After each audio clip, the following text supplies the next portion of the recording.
Abu Ayyub Al-Ansari radhiyallahu anhu adalah sahabat Nabi Shallallahu alaihi wasallam dari kalangan Ansar. Namanya adalah Khalid bin Zaid bin Kulayb bin Malik bin An-Najjar. Ia dikenal dengan nama dan kunyahnya. Ibunya adalah Hindun binti Sa'id bin Amr dari Bani Al-Harits bin Al-Khazraj. Ia adalah generasi awal memeluk Islam dari kalangan sahabat.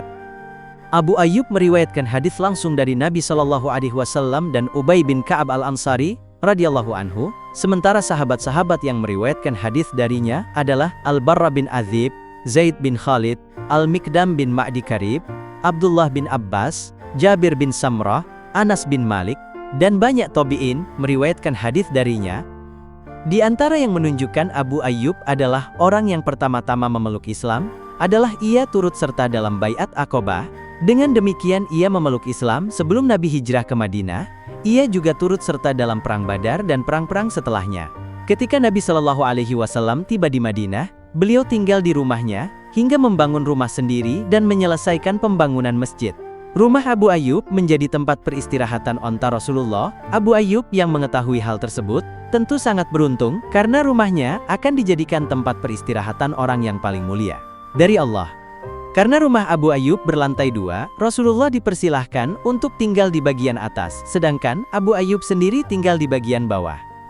Rasulullah juga menjadikan golongan Muhajirin dan Ansor bersaudara, sehingga terjalin ikatan yang kuat di antara kaum muslimin. Pengaruh didikan Rasulullah pada Abu Ayyub. Abdullah bin Abbas menceritakan suatu hari, Abu Bakar keluar di siang hari saat matahari sedang panas-panasnya. Omar melihat Abu Bakar, kemudian ia bertanya, "Apa yang menyebabkanmu keluar di jam-jam seperti ini, Abu Bakar?" "Tidak ada alasan lain yang membuatku keluar rumah, kecuali aku merasa sangat lapar," jawab Abu Bakar. Umar menanggapi, "Aku pun demikian.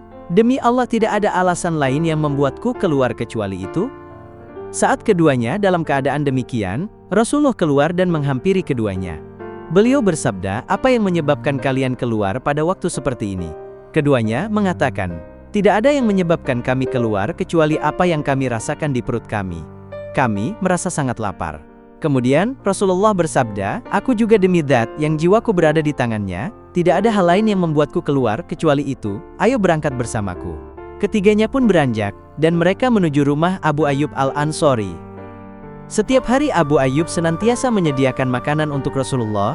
Jika istri-istri beliau tidak punya sesuatu untuk dimakan, beliau biasa ke rumah Abu Ayyub.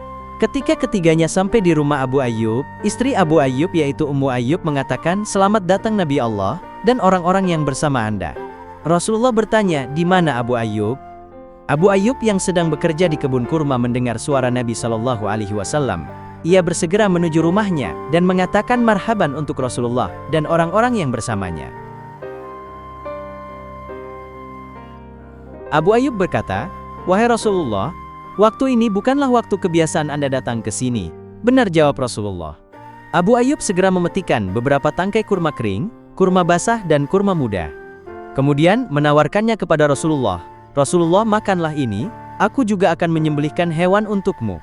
Kalau engkau mau menyembelih, jangan sembelih yang memiliki susu," kata Rasulullah. Abu Ayyub kemudian menghidangkan masakannya. Rasulullah mengambil sepotong daging dan meletakkannya pada roti. Kemudian beliau meminta Abu Ayyub, "Wahai Abu Ayyub, tolong antarkan ini untuk Fatimah, karena telah lama ia tidak makan yang seperti ini." Setelah kenyang, Nabi Shallallahu alaihi wasallam mengatakan, "Roti, daging, kurma kering, kurma basah, dan kurma muda." Beliau menitikkan air mata, kemudian bersabda, "Demi Zat yang jiwaku di tangannya, ini adalah kenikmatan yang nanti akan ditanyakan di hari kiamat." Rasulullah Shallallahu alaihi wasallam dikenal sebagai orang yang senantiasa membalas kebaikan orang lain. Usai menyantap jamuan itu, Rasulullah berkata kepada Abu Ayyub, "Temuilah aku besok." Keesokan harinya beliau memberikan seorang anak perempuan untuk membantu-bantu di rumah Abu Ayyub. Seorang mujahid dan wafat. Abu Ayyub Al-Ansari adalah seorang mujahid di jalan Allah. Dikatakan tidak ada satu perang pun di zaman Rasulullah yang tidak ia ikuti. Setelah Rasulullah wafat, ia tetaplah seorang mujahid. Perang terakhir yang ia ikuti adalah di zaman kekhalifahan Muawiyah bin Abi Sufyan, yaitu saat Muawiyah menyiapkan pasukan di bawah pimpinan anaknya, Yazid. untuk menyerang Konstantinopel. Saat itu umur Abu Ayyub mencapai 80 tahun. Perang tersebut menjadi perang terakhirnya, dan ia dimakamkan di sana. Abu Ayyub mengisi hidupnya dengan jihad di jalan Allah. Perang terakhir yang ia ikuti adalah saat Muawiyah menyiapkan pasukan di bawah kepemimpinan anaknya, yaitu Yazid, untuk menaklukkan Konstantinopel. Saat itu Abu Ayyub telah menginjak usia 80-an tahun. Tapi tidak membuat ia gengsi untuk berada di bawah kepemimpinan anak muda yang bernama Yazid.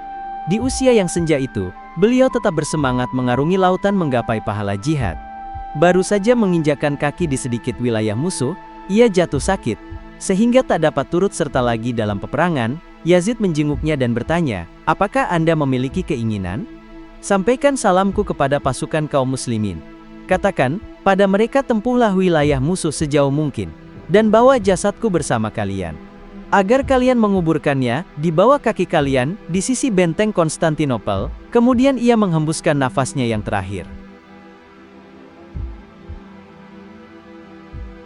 Dari Said bin Abdul Aziz, dari Al-Walid ia berkata, Muawiyah menyiapkan anaknya memimpin pasukan perang 55 Hijriah, sebuah pasukan untuk berperang di laut dan darat, hingga mereka menembus Teluk, dan berperang dengan pasukan Konstantinopel di pintu bentengnya dan menguasainya.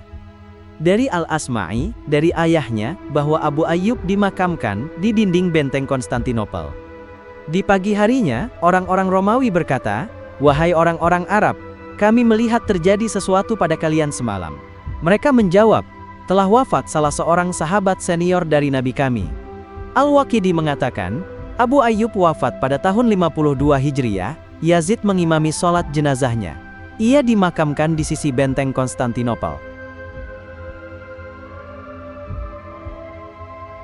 Sungguh sampai kabar kepadaku bahwa orang-orang Romawi mencari makamnya, kemudian meminta hujan dengan perantaranya. Khalifah mengatakan Abu Ayyub wafat pada tahun 50 Hijriah. Sedangkan Yahya bin Bakri berpendapat Abu Ayyub wafat tahun 52 Hijriah. Artinya, sejarawan berbeda pendapat tentang tahun wafatnya Abu Ayyub. Abu Ayyub memang tidak menyaksikan secara langsung penaklukan Konstantinopel oleh Muhammad Al-Fatih. Namun makamnya memang menjadi saksi penaklukan kota tersebut dan membuktikan kebenaran sabda Nabi, yang mengatakan bahwa Konstantinopel akan jatuh ke tangan umat Islam. Abu Ayyub tentu bukan sahabat seperti Abu Bakar, Umar, Utsman dan Ali, yang dikenal sebagai pejuang Islam yang hebat, tetapi dia adalah orang yang bisa menyaksikan perjuangan dan perkembangan Islam sejak zaman Nabi Muhammad. Umat Islam terus ditindas oleh kaum musyrik sampai umat Islam berhasil